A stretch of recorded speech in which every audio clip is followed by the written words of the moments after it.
Growing a business is hard, but it does not have to be. Once a week, we take a break from the hustle and bustle in business to talk about innovations and what's new in the C-suite. This is the Fractional C-Suite Retreat, and I'm Joseph Frost. Pull up a seat at the fire, grab a drink, smoke a cigar, and just join me as we relax, learn, and get inspired. This retreat is sponsored by Your CMO, helping organizations grow with better marketing strategy. Today's guest is Luke Templin. Luke's a CPA. He's a fractional CFO and co-founder of A2 Advisors. And in full disclosure, Luke is my fractional CFO for the Your CMO company. So thanks for joining me today, Luke. Thanks for having me, Joe. I like to start every call with just a quick question or a quick thought about what you see as the biggest opportunity in C-suites today that maybe that they're not seeing. Yeah, I think the biggest thing is pricing. I see too many companies just hitting the easy button, whether it's trading time for money in a service-based business, or it's just doing cost plus a percentage. I think almost every business has some opportunity to put in some form of a subscription model. Yeah. So that's something that's probably not a normal model that many businesses that have been around for a while think about. It's certainly new with software and SaaS and all that. So give me an example maybe of how a more traditional business model could add an element of subscription to it. Yeah. So I have it's a service-based company in construction, and historically parts and labor, the different competitors of theirs just offer a basic warranty, and some are offering a lifetime warranty without much of a price difference. And one thing we're putting in place is if you want that lifetime warranty, you need to have quarterly maintenance. It creates that subscription model for the construction company to come out once a quarter, check over all of their installed product, make sure it's running correctly, and then it creates that ongoing revenue stream. Another one recently is an e-commerce client. It's not necessarily subscription, but it's getting more creative with the pricing. So they had a large customer come to them wanting a decent amount of supply of their pet. And so one thing we put together is what I call the triple cheeseburger model, right? So you have three prices essentially. You have one that's no contract, it's the highest possible price. Then you have, here's what a year contract looks like and how much volume you have to purchase from us. You got a mid-range, and then a 2-year contract with lower margins. And how does that work? The triple cheeseburger, it's gives the prospect some options that puts them in a state of mind. Options, yeah, and the I call it the triple cheeseburger because the triple cheeseburger was created in order to sell the double. So okay, and if you pay attention, it's all around us. If you look at Starbucks, it's a lot of pricing. I call it gaming, but I don't know what the large option at Starbucks is called, but it's not called a large, something fancy. If you look at the price, yeah, venti, there we go. You look at the price difference between that and medium, there's not a huge difference, and it's really not a huge difference in size either. And so there's a lot of theory that most people don't put into pricing. Most people think pricing should be some formula, it should be very scientific, but to me it's an art form. Yeah. So how do you evaluate whether someone's priced right or not if it's an art form? Yeah, it takes a lot into consideration. I mean, the biggest consideration is looking at your customer. What's the value to them? Now, there's some industries where you're a commodity-based business, and good luck. I mean, your price is set. You're not changing it much unless you get extremely creative and offer some sort of concierge service where you're delivering that commodity or installing that commodity and provide a bunch of customer service. But I think that's the biggest thing. How is learning what the value to your customer is. And a big part, especially in professional services, is in that discovery. You have to have a conversation with them. Like, what is this service going to bring to you? And sometimes it's not a price. It's more of an emotional sense, like reducing stress, or allowing the owner to spend more time on something they enjoy more, they're better at. And then you've obviously got to look at competitors and your cost, but it's really trying to determine what that value is to your customer, what the perceived value is. Yeah. So in my MBA program, we learned about cost plus pricing and value-based pricing, and value is the preferred way to do it. But most accountants and CPAs will usually think cost plus. How did you go from the typical cost plus pricing mentality to more of the value-based pricing mentality? So I spent a decent amount of my career within CPA firms, and I just saw partners of all shapes and sizes just killing themselves, putting tons of hours into work, and essentially it's because you're trading your time for money. And I just thought there had to be a better way. I'm also a huge proponent of technology and automating things. And so the more you automate things, you kind of kill yourself if you're billing by the hour. And so I got turned on to Ron Baker has a podcast that's slipping my mind at the time. The Soul of Enterprise. And Ron Baker he's a pricing expert, spends a lot of time kind of in the accounting world. But great podcast, a little heady, but he gets into, blue collar type businesses as well. But that kind of got my mind into the value-based pricing. Okay. So you're starting to dovetail into what I would consider sales and marketing when you get into pricing. Yeah. Which makes me wonder, how collaborative are you in the C-suite? You come in as a fractional CFO and you're evaluating pricing or having those conversations about pricing. Then are you reaching out to your counterparts that are on the sales side and the marketing side and really collaborating on how do we get the pricing right for our service? How do we tell the story maybe differently that'll get us at a premium price versus how do we script the salespeople so they can close deals at a different price point? Are you getting into those conversations also?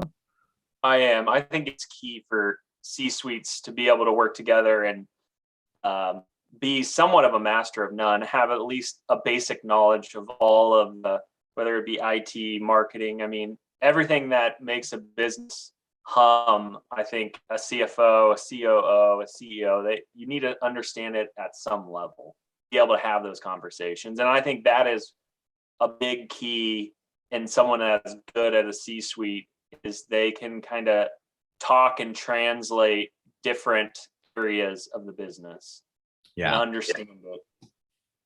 Interesting. So in marketing, we look at pricing quite a bit. And we take a lens of what the competitors are doing to help us guide it to make sure that we're priced relative to the competitors. Do you look at that as well when you're digging into pricing? I do, yeah, because competitors sometimes can limit you, especially in an e-commerce business, something that's more product centric. That's where you got to get more creative because your competitors definitely are going to set the floor and the ceiling for you. Okay. Unless you're the highest cost alternative and you are the ceiling. Exactly. Yeah. You better have very good value add proposition if you are the ceiling. So with pricing, I think it's interesting as a fractional executive, that is one of the value propositions that we offer to our clients is they can get a lot of value for the price of a fractional CFO. Have you seen that be a large part of the conversations you initially have with prospects about that value between price and what they get, or is it kind of unspoken and it's what happens? Yeah, I have that conversation a lot. Most businesses I work with, it doesn't truly make sense for them to bring on a full-time CFO until you're 20 million in revenue or above. And being able to afford a full-time CFO, it just doesn't make sense. And so being able to communicate what the investment is for a full-time CFO and what I bring to the table, I feel definitely helped in the sales process. What is your target client size? 1 million to 20 million, or in that range? Yeah, that's pretty much the sweet spot. It's that entrepreneur that's growing large enough that they're ready to scale the business. You know, most businesses, once they get to about that $1 million threshold, you got to make the decision. You just want to maintain a lifestyle and have a stress-free business, or do you want to scale this thing? And so the entrepreneur that takes the fork in the road of scaling is definitely needs someone like any kind of fractional C-suite on their team to help guide them through that. Because especially that 1 million to 5 million, that's tough to get above. Yeah. What do you think the hesitation is to let go of some of those duties? And maybe it's not even you're doing stuff that they were doing. You're probably doing things that they weren't doing. So what is the hesitation? Is it purely cost? Like they just don't want to spend the money, or just uncertain of what they're getting? Yeah, I think cost and uncertainty is a little bit. My biggest thing, especially when it comes to financials, is I equate it to going to the doctor's office and dropping your pants. It can be embarrassing, and I try and guide owners through that. I mean, I've worked in SEC $1 billion SEC companies, and I can guarantee you it's not perfect. I mean, at one SEC company I was at, I spoke up multiple times that I don't think these financials we're issuing is right, and a piece of it I didn't think was right. An investor ended up coming back and saying, yeah, this doesn't look right. And we had to amend the financials, which does not look good in the SEC. But again, accounting, you're never going to get it perfect. And so you should be embarrassed of your numbers. But I feel that is one of the biggest limiting factors owners have. And there's a trust factor too, right? When you're dealing with money, giving that up can be difficult as well. Yeah. Yeah. I know just from personal experience and bringing you on, we were at the stage in our business where there were more and more questions coming up that we didn't have answers to. And we knew we needed to find some answers, and obviously we're in the fractional space. So we knew what a fractional CFO would do for us. That was a natural outreach. But I think other business owners might reach out to a traditional accounting firm for some of those answers. Or they'll maybe look to hire, thinking that that's the right answer. And maybe that hire is I don't know they're probably not looking to hire a CFO, but maybe they're hiring some sort of internal accountant or something to try to answer those questions. How do you feel that a fractional CFO differentiates himself from an agency or an accounting firm, or from a full-time hire that might be not a CFO, but potentially in the mind of an owner could do as much as a CFO for them?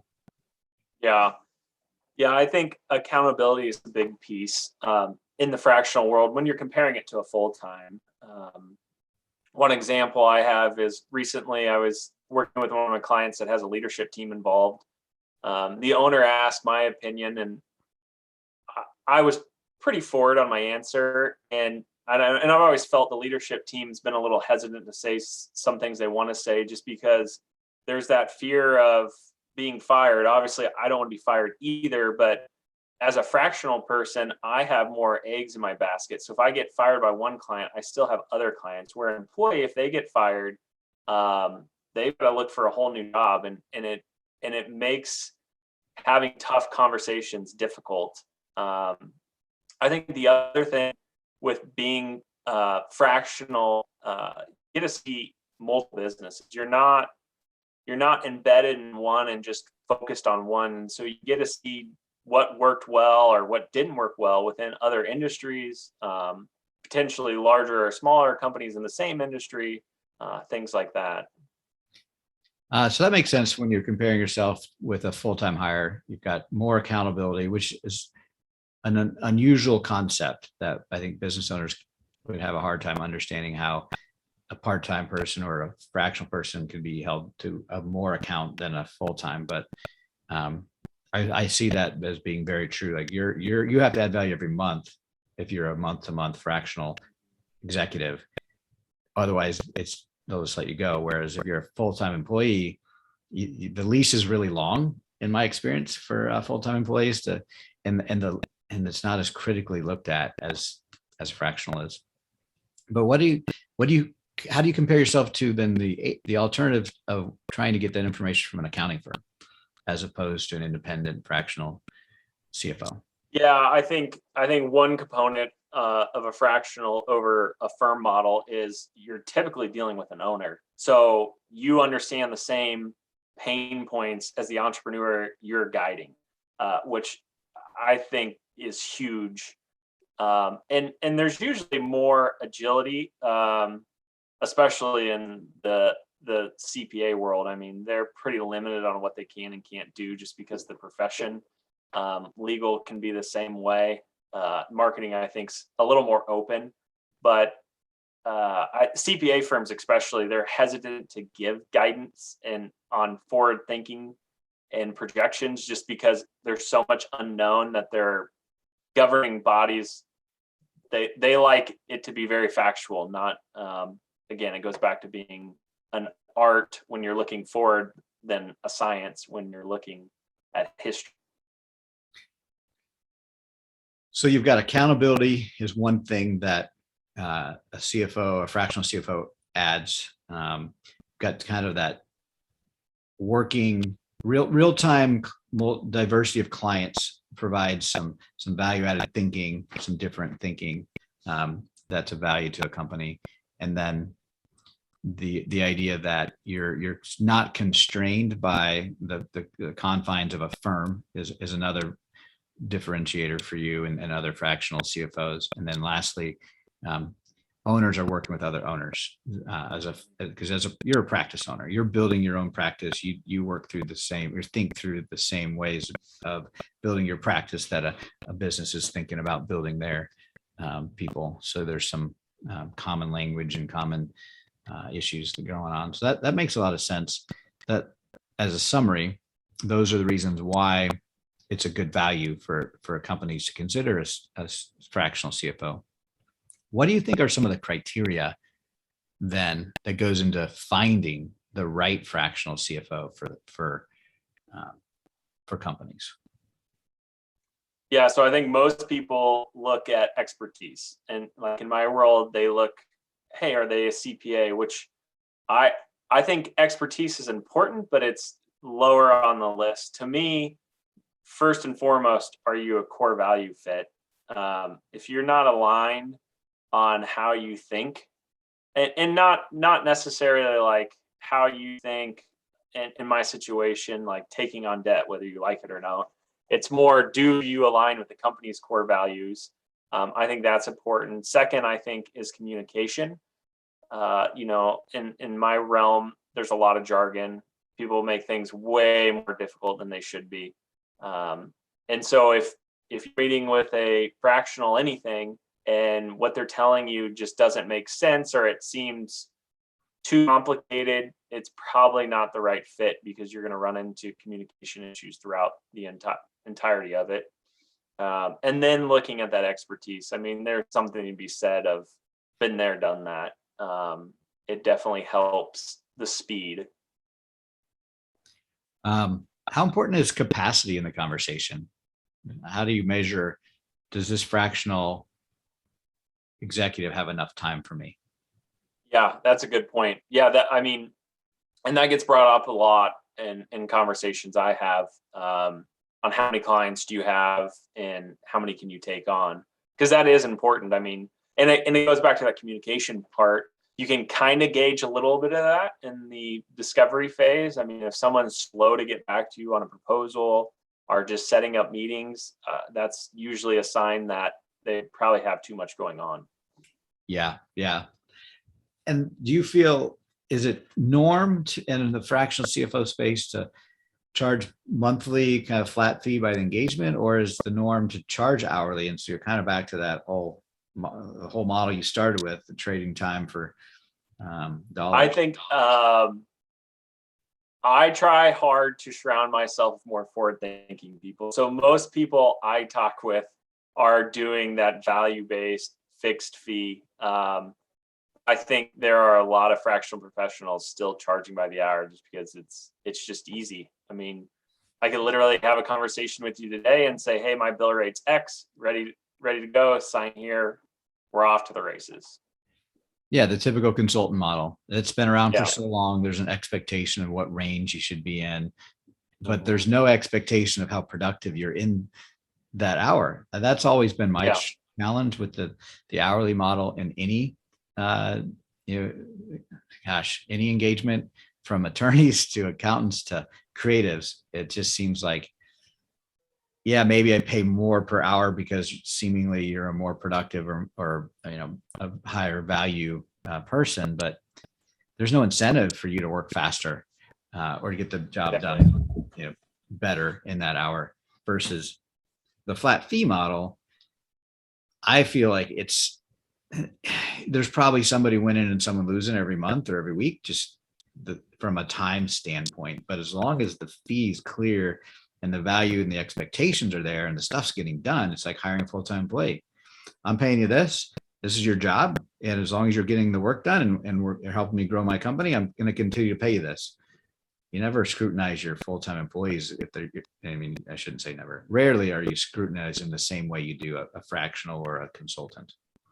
Yeah, agreed. And that's how I try and pitch a fixed fee is you need to think as me or any fractional person as a part of your team. Like, yes, they're in a vendor and there's an easier separation and relationship there, but you need to look at it like payroll. Essentially, it's the fixed fee that you pay every month. And I think by charging a fixed fee, it's a known, like you said, it's known, they can budget for it.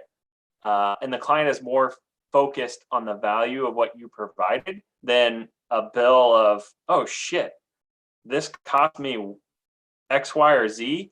And it probably in most cases would have been the same price that if you would have taken the time to do it up front, they would have agreed to. And so you eliminate that surprise, and then there is more focus on what you're providing. Yeah, I think it's a great point. You mentioned something there earlier about trying to connect or thinking of that CFO or fractional person as a part of your team. That's hard to do fractionally because usually you're remote, you're not there full time. You're not around the water cooler in between meetings, talking to people. You're not bumping into other team members. What are some of the intentional ways that you go about creating that connection that a full-time CFO would have, even though you're a fractional? Yeah, that very much can be challenging. So I'm a big proponent of check-ins, at least semi-monthly.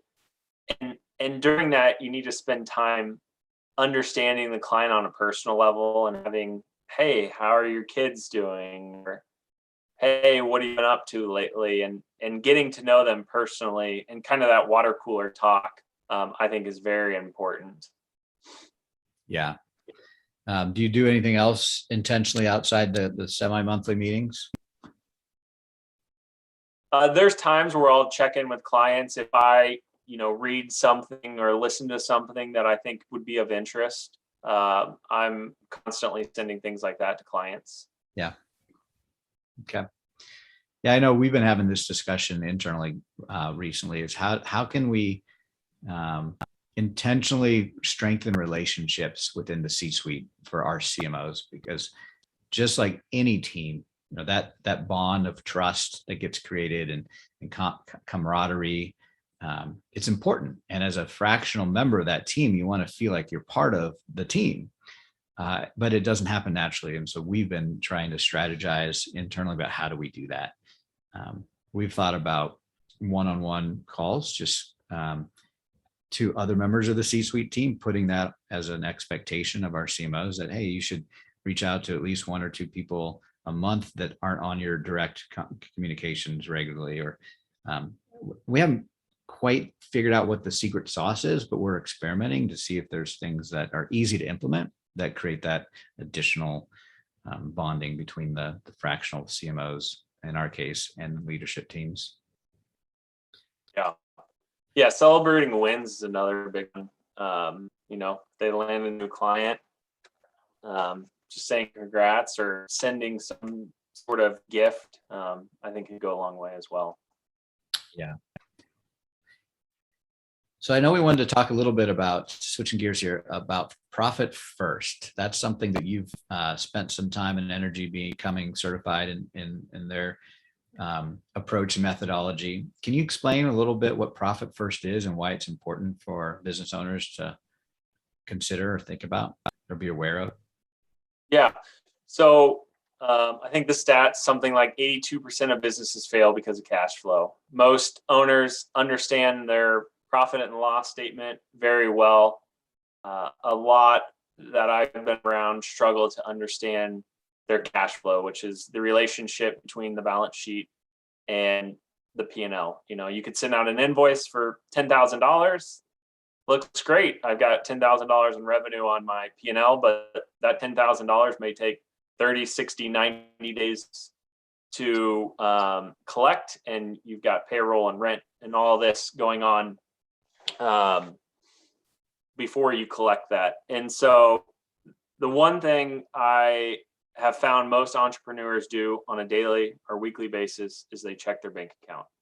And so the premise behind Profit First is leveraging that habit rather than running a bunch of complicated reports that you may or may not understand.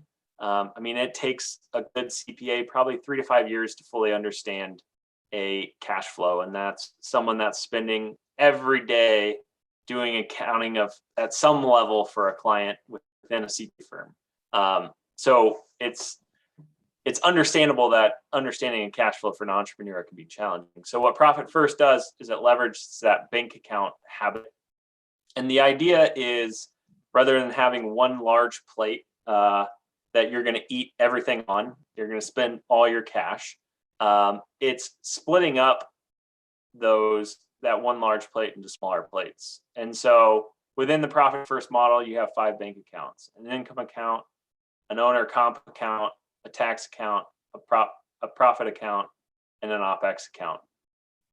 And so semi-monthly, what I do in my business is I take based on percentages that of healthy companies of what those 4 items should be. So owner comp, taxes, profit, OPEX. I allocate the money out of my income account into those accounts. And the idea behind that is now you have a small plate. You look at that OPEX account. If there's not a lot of money in there, you're going to start getting creative and probably not hire that person that you thought you needed. Where if there is a lot of money in there, then it's okay. I've got 2 to 3 months worth of operating capital. I very much can hire someone comfortably and be able to sustain it. And so that at its simplest forms, what Profit First is about. I encourage every entrepreneur at least to read it. It makes you think differently, and it simplifies accounting and changes the mindset, right? Accounting says your sales less expenses should be profit. Well, that's essentially saying you should take the scraps. Where Profit First is flip that on its head. Sales less profit is how much you have to spend on expenses. And I can say for my business, it's made me think about purchases regularly because I'm like, do I really need this? Does this make sense? And so it kind of changes your mindset on expenses as well. Yeah, I really found a lot of value when I first discovered Profit First several years ago. Just a mind shift that profit should be first. That's the name of the book. Because at the end of the day, as I had been growing my other businesses and this business, it is an afterthought. Oh, we made money last month. Great. It hasn't been a intentional, we've got to make this amount of money. And to do that, we've got to pull that out and then it's only spend the leftover. People are usually running their business pretty cost consciously. So I think it's aligned with traditional thinking, but it is a weird mind shift to think about Profit First. Where I struggle with Profit First, and I'm be curious what your take is. How do you think about Profit First in a growing business where the sales are somewhat certain. So whether that's a new startup or businesses that are going into new service offering or product offering, and you really do have to, well, traditionally you have to consider investing money ahead of time, so you are intentionally going in the red. How does that reconcile with the profit first thinking? Yeah. So one thing Profit First talks about, especially in a startup scenario, is having loan or investment money that is used specifically for growing that business. And that's kind of, you got to look at that as, okay, here's our runway. Can we make this successful in this amount of time? You know, if you're going to go hire someone that's $100,000 and maybe you take 200,000 from investors, well, that needs to return money. You got a 2-year window, and if it doesn't, then if you didn't figure that out quicker than 2 years and didn't make a decision to cut that person, pivot, you've got an issue. So it's not operating profit first that way. It's just going in with a very predetermined expectation of profit or incremental profit for every investment you make, and just having a real hard cap to what that might be. And a clear expectation.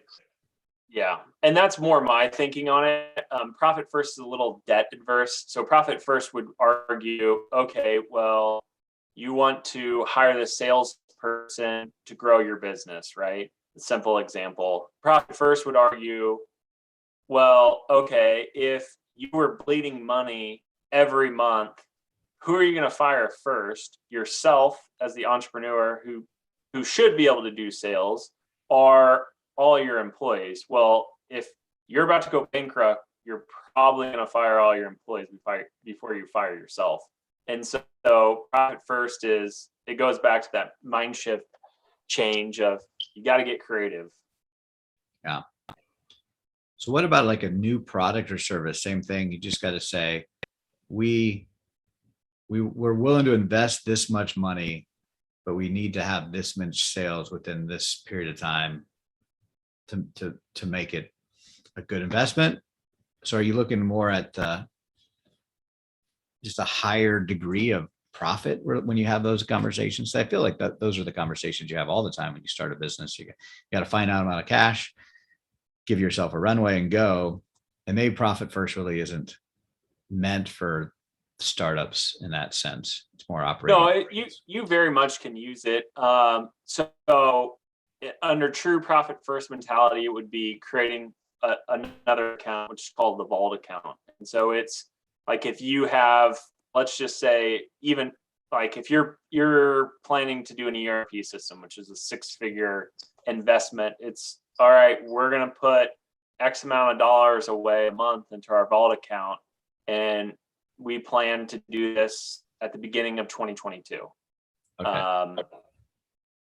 But yeah, I mean, it's I see profit first as a tool in the toolbox. It's not the end all be all.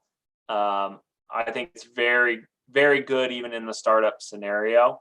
And it's potentially, again, starting a new line of business is looking on taking on debt. In my mind, if you take on any kind of debt or investment, you should be able to return your money within 2 years. If you can't, it's probably not a good investment. That makes sense. So as a CFO, you've got a lot of tools in your tool belt. Profit first is one. You bring it out when it makes sense.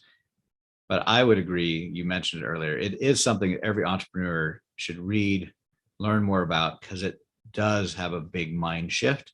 Whether you follow it to a T, it's kind of an aha moment, at least for me. There were some insights there that made a lot of sense.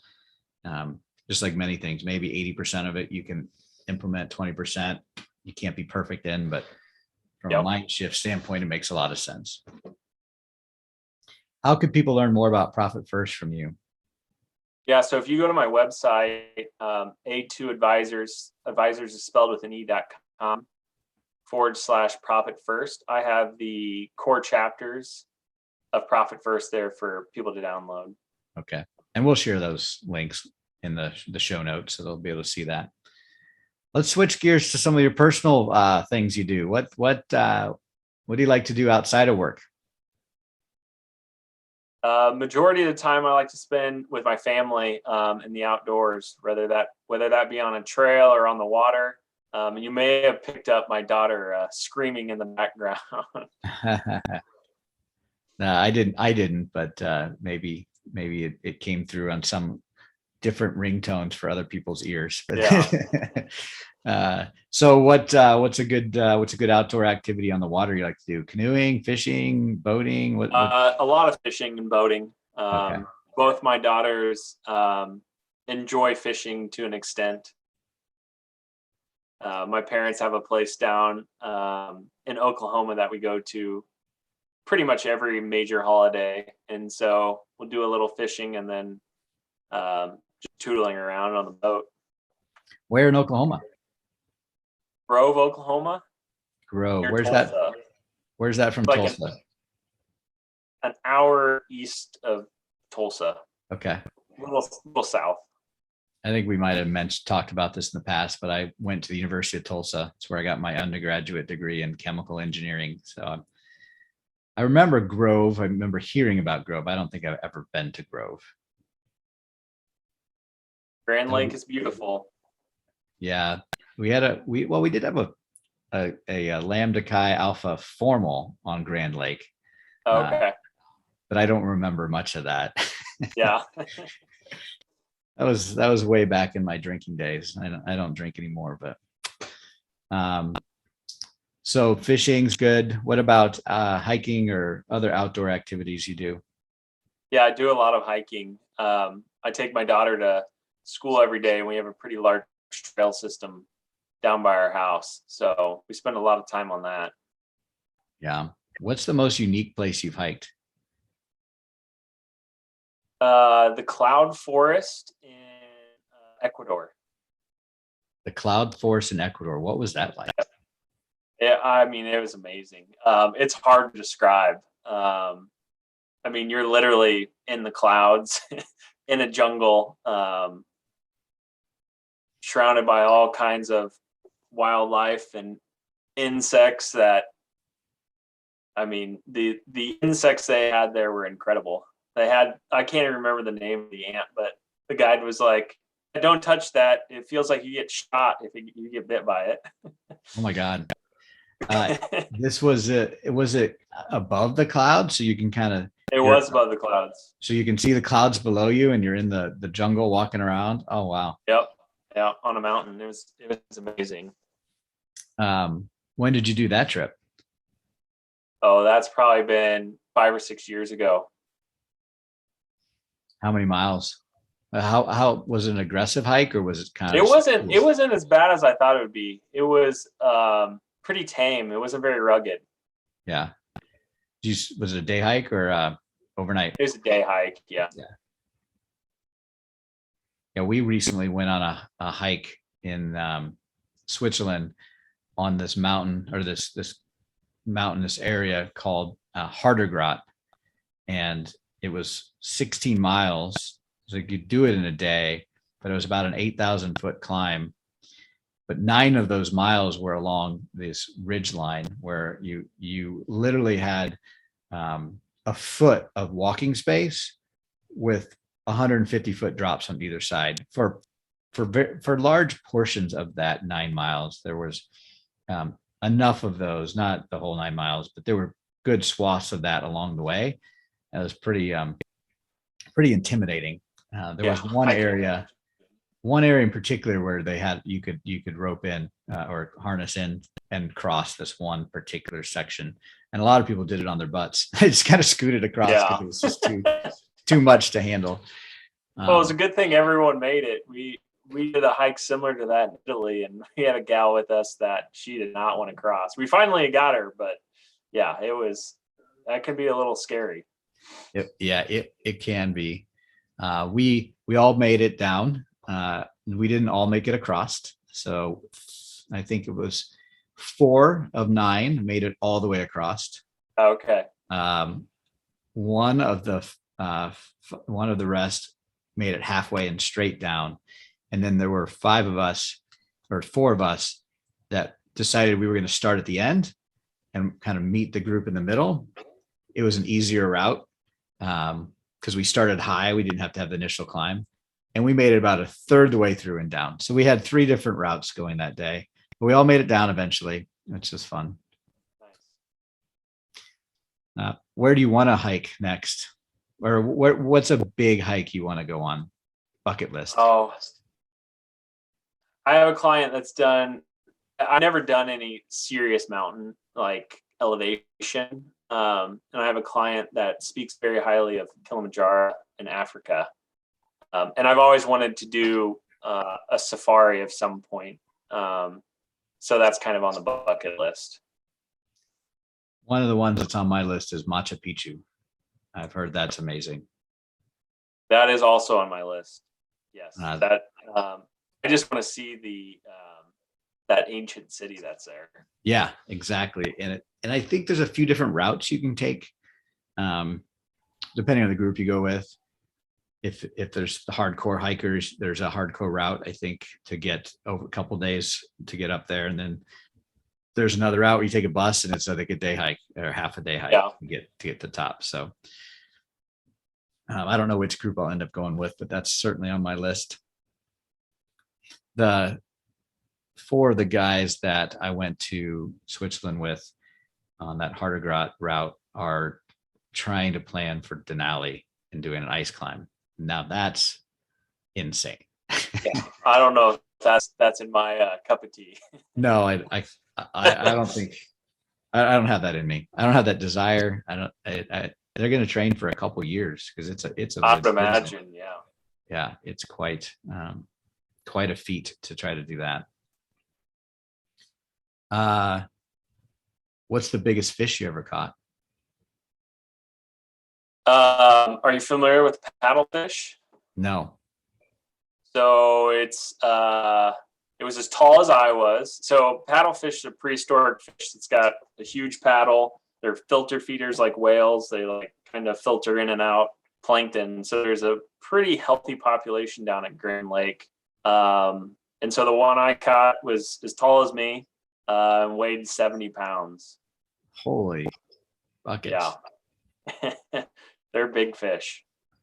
So I'm not much of a fisherman, but I did spend a month in Alaska. I've got relatives up there. So when I turned 16, I drove up to Alaska with my uncle from Omaha, Nebraska. He had bought, they would fly down to Nebraska, buy their vehicles and drive back up to Alaska because it was it was so much less expensive to buy vehicles new here than it was in Alaska.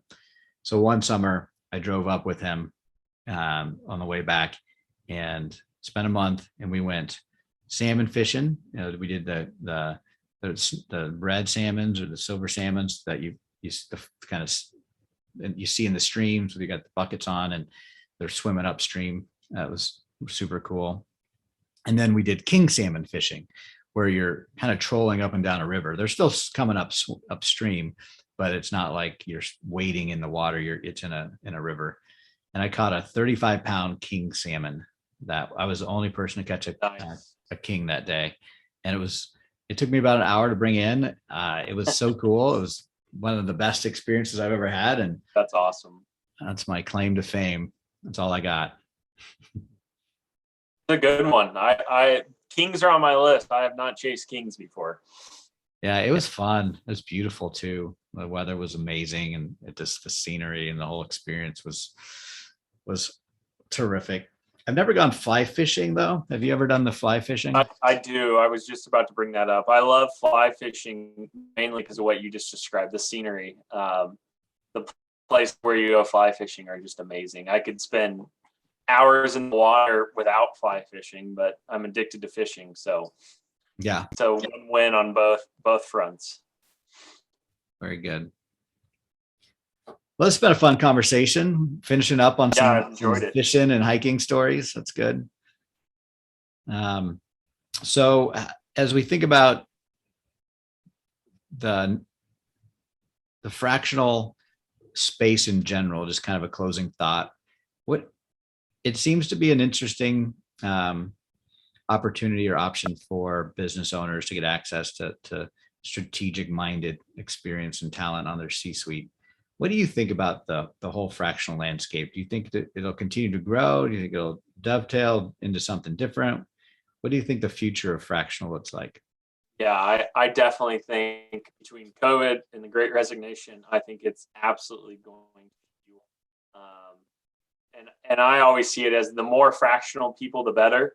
I don't care if there's 100 fractional CFOs. It's just more people, marketing, helping owners understand it. I think more and more owners are starting to realize that hiring someone fractional is easier. You don't have the emotional attachment you have with an employee. There's less risk. I mean, most fractionals that I know, the engagement guarantee is usually a month to 3 months, right? Granted, you could fire an employee at any time, but it's usually a little harder. There's a bigger emotional investment into it. And I think the more and more fractional professionals there are, the better for businesses too. Businesses win because that fractional professional is going into multiple businesses, and it's somewhat repetitive. I mean, most fractional people that are good, they're pretty set. Here's what we're going to do. Obviously, there's some, depending on what's going on, you've got to pivot sometimes. But it's back to they've been there and they've done it multiple times, where an employee that's been with a company for 5 to 10 years, I mean, they have the same experience. They don't get to see different companies and do multiple implementations of, a lot of what I do when I get in there, and I'm sure you do too, is overhaul systems, because if your processes and your data is shit, well, guess what? I'm not going to be of much help for you. So, yeah, I mean, we bring a pretty proven process and systems with us that forces some of that systemization accountability within our clients. And then that's what we feel a value proposition is for our clients, is being able to start building their core infrastructure and core competency around marketing that they didn't have before. And a fractional is great at that, especially in our model. We plan to just come and go and be there for 18 to 24 months, build that core competency and leave, or stay on to continue growth and development. But when a business owner can get access to somebody that can come in, look at their business fresh, fix it, improve it. Maybe it doesn't need fixing, it just needs improving. And their model is to get it to a point where they're no longer necessary. It's a total win-win. Yeah, I think the fractional space is only going to grow as well. We see a lot of people getting into it from the marketing lens that we have. I see the CFO fractional world's been around a bit longer than marketing. It's a little more mature. Where I find some concern is that there's going to be so many that it's going to be hard for business owners to discern between a good one and a bad one. So what do you think are some tips or ideas for that discernment? Yeah, that's a good one. I think it really comes down to education. You've got to be able to clearly educate owners on what makes you different. I usually ask the question, and I still find it rare today that owners are considering other fractionals similar to me. But I try to get a sense, especially when I was in the confines of the CPA firm, who they were talking to. That way I could help, like, hey, here's that. And in some cases, like, I've ran into a real estate deal where they get me who they were talking to. And I flat out said, hey, that person is part of Profit First. I know them.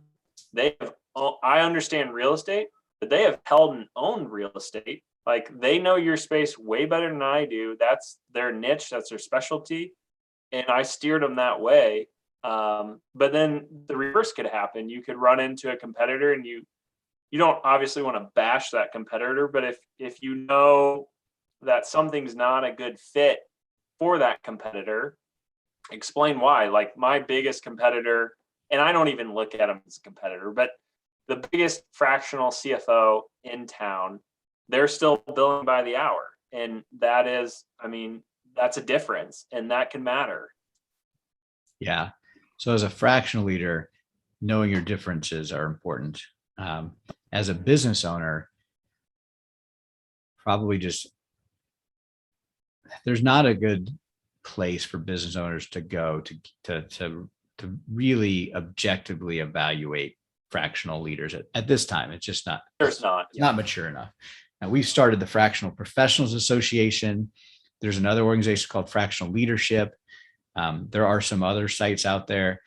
And some of those are just listing sites like, hey, I pay to be involved and there's no vetting process. Some of them are meant to be a little more vetting.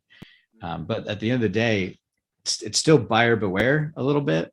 Yeah, it is. Yeah. And yeah, I think at this point it's personal referrals. It's back to the old school method there. But yeah, I mean, I had a conversation with Ben Wolf, founder of Fractional Leadership, the other day, and they're doing a pretty decent onboarding vetting process before they bring anyone on. Rightfully so. Yeah, he's got a nice setup there, and I think he's the first I've seen that has a vetted list, and their vetting is based on reference checks and making sure that fractional leaders is truly a full-time fractional executive and not just a part-time or interim. So that is one, and I think that will grow. But business owners need to realize that just because someone has a fractional in front of their name doesn't mean they're really what you think they are. So you just got to do your due diligence. I think it's important that a fractional leader has some sort of proven process that they're aligned with. Like for you, profit first is one of those proven processes. It's not your only one, but you're certainly in alignment there, and you've built your own processes and proprietary for how to deliver fractional work. We've built our own systems and processes, and they're very much inspired by EOS Traction. So for EOS Traction users, they recognize what we do and they understand, oh, there's some proven processes there that make a lot of sense. But I also think pedigree, you mentioned expertise. I think pedigree is a problem in the fractional space, because if someone's got a lot of really big logos of companies they worked for, business owners can easily be misled. Maybe that's probably a harsh word. Could misinterpret that as meaning they're going to be very good in that role for my company. And what I've seen is pedigree sometimes means way far removed from actually doing the work anymore. So it's important for business owners to look past the pedigree into what their true expertise is and capabilities are, and how many successes have they had recently. That's going to be a better source of, I think, due diligence than just looking at a resume and the names on it. But I'll agree with you. At the very end of the day, the most important thing is the trust factor, which comes from having a core value fit. If you can find somebody with a core value fit, it'll work out. Even if they're not the right person, it'll be recognized early, and it'll be an amicable separation. I mean, if it's a good core value fit, it'll work out. If it's not, no matter how good they are and how much value they can bring, if the core value fit's not there, it's going to be risky. Yep. And it goes back to EOS Traction, right? Hire and fire by your core values. Yep. If you can't do that with your core values, well, your core values probably aren't core values then. Yeah. And that goes all the way back to good to great. Yeah, good to great is where that comes from. There's that core value thing that's been around for a long time for a reason. It's an easy litmus test. It's not always easy to implement it, but it's a black and white litmus test. Is this a good fit or not? And we like to evaluate our clients that way. When we look at a client opportunity, because we've had client engagements go bad, almost always it's a one or two of our core values were missed. One of our core values is trust the process, value the expertise. Well, when we have a client that doesn't trust our process or thinks that doesn't value the expertise of our team, it's surely going to fail. So we look at our clients the same way they probably should be looking at us to make sure we meet their core values. We want to make sure they meet ours. All right, Luke. Well, thanks for your time. The best way for people to get a hold of you, we have all the details in the show notes, but to go to your website, download that Profit First. They'll get a little bit better understanding of Profit First, so they can find you on LinkedIn and other places as well, correct? Correct. Yep. LinkedIn and Twitter are my two main social medias. And then on my website as well, I'm more than happy to jump on a 15-minute call and go over any questions. I love to learn about people and learn what their issues are. So sounds good. All right. Well, thanks for your time today. I'm glad we got this one recorded. The mic is working on I can hear you, you can hear me. So we know that the mic's working. So we're good. All right. Thanks, Luke. Have a great day. All right, Joe. You too. Bye. Yeah. Bye. And that's a wrap. There's another successful episode of the Fractional C-Suite Retreat. See our show notes and more episodes at fractionalcsuiteretreat.com. This podcast is sponsored by Your CMO, helping organizations grow, save time and money with better marketing strategy and fractional execution. Visit them at yorcmo.com, yourcmo.com. Spelled wrong on purpose.